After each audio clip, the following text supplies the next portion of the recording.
Hello दोस्तों, नमस्कार।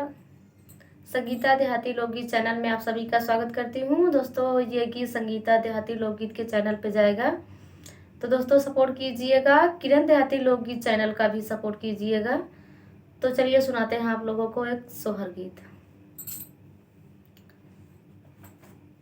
ऊंचा मंदिरवाई शिव जी का देखत हम लागे, देखत हम लागे हो।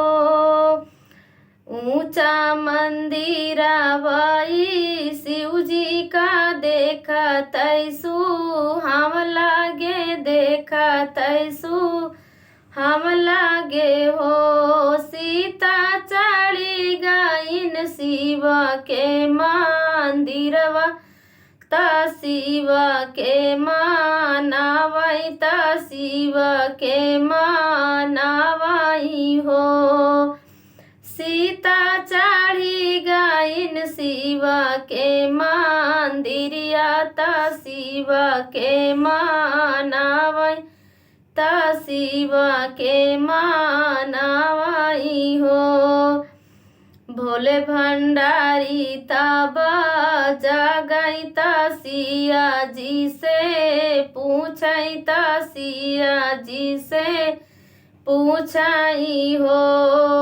सीता कावन विपता तोहरे जियरा, ता हम के माँ नवयायु, हम के माँ नवयायु हो।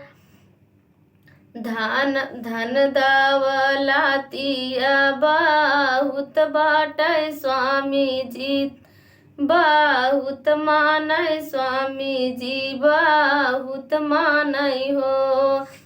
प्रभु ये कही लालना के कारणवता तो हो के मानवयाए, तो हा के मानवयाए हो।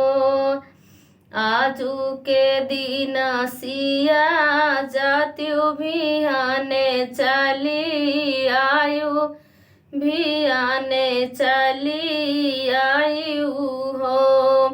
सीता ब्रह्मा जी से जाबई हम पूछई, बालक कब देई है, बालक कब देई है हो। सीता ब्रह्मा जी से जाबई हम पूछई, बालक कब देई है, बालक कब देई है हो। हथवाली है बेला पतिया, ता दूधा भारा लोटवा, ता दूध भारा लोटवा हो।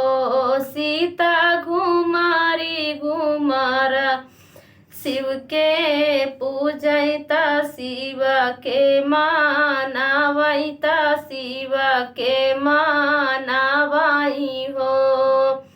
सीता घुमारी घुमारा शिव के पूजई, ता शिव के मानवई, ता शिव के मानवई हो। हाथ जोड़ी शिवजिया राज करई, ब्रह्मा जी के मानवई, ता ब्रह्मा के मानवई हो।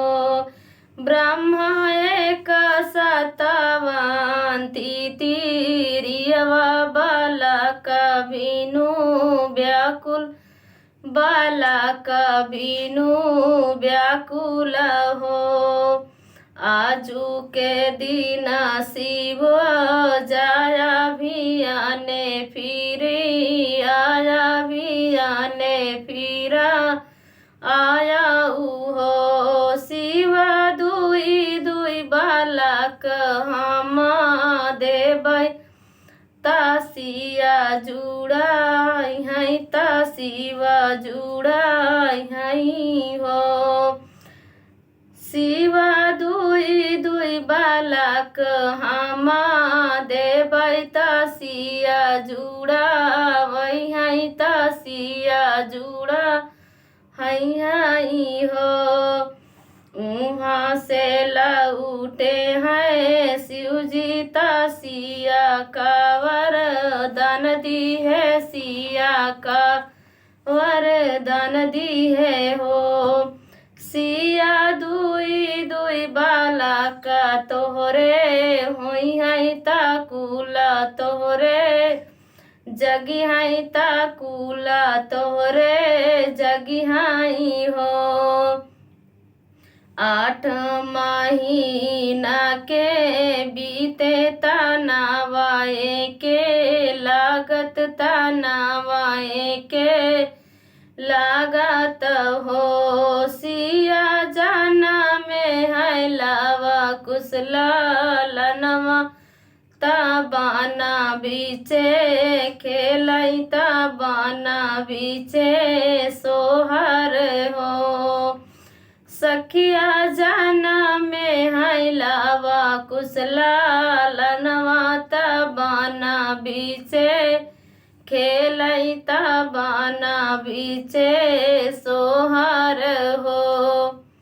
दोस्तों कमेंट बॉक्स में बताना हमारा गाना कैसा लगा।